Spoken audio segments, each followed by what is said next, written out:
गरीब जादूगर की प्रेरणादायक कहानी। किसी गांव में रघु नाम का एक गरीब जादूगर रहता था। वह बचपन से ही जादू सीखने का शौकीन था, लेकिन गरीबी के कारण उसे कभी अच्छे गुरुओं से सीखने का मौका नहीं मिला। उसने खुद ही छोटी छोटी तरकीबें सीखकर गांव के मेलों में जादू दिखाना शुरू किया, लेकिन उसका जादू कोई खास नहीं था, इसलिए लोग उसकी ज्यादा इज्जत नहीं करते थे। सपनों की उड़ान। रघु के मन में हमेशा एक सपना था, वह एक दिन दुनिया का सबसे बड़ा जादूगर बनेगा। लेकिन लोग उसका मजाक उड़ाते और कहते, अरे रघु, जादू से पेट नहीं भरता, कोई ढंग का काम कर ले। मगर रघु ने हार नहीं मानी। एक दिन उसे एक बूढ़े जादूगर से मिलने का मौका मिला। वह बूढ़ा आदमी बहुत अनुभवी था, लेकिन अब किसी को जादू सिखाने में रुचि नहीं रखता था। रघु ने कई दिनों तक उसकी सेवा की, उसकी जरूरतों का ध्यान रखा और एक दिन बूढ़े जादूगर ने कहा, तू सच में जादू सीखना चाहता है? रघु की आंखों में चमक आ गई। हाँ बाबा,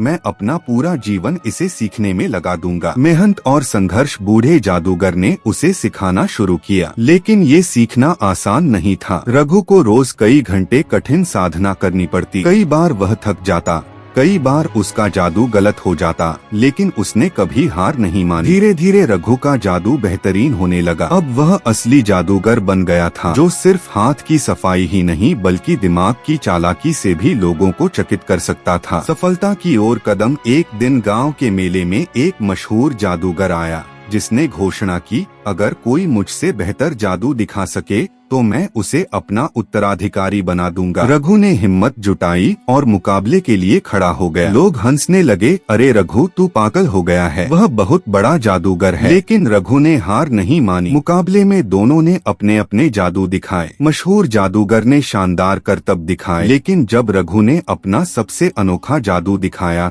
एक बिना डोरी की पतंग उड़ाकर, तो पूरा मेला तालियों से गूंज उठा। मशहूर जादूगर ने हंसते हुए कहा, अब तुम सिर्फ एक गरीब जादूगर नहीं रहे, तुमने अपनी मेहनत से खुद को महान बना लिया। सीख। रघु की कहानी हमें सिखाती है कि गरीबी या मुश्किलें हमें रोक नहीं सकती, अगर हम सच्चे दिल से अपने सपनों के लिए मेहनत करें। लोग चाहे कुछ भी कहें, अगर हमारा इरादा मजबूत है तो हम अपनी तकदीर खुद लिख सकते हैं।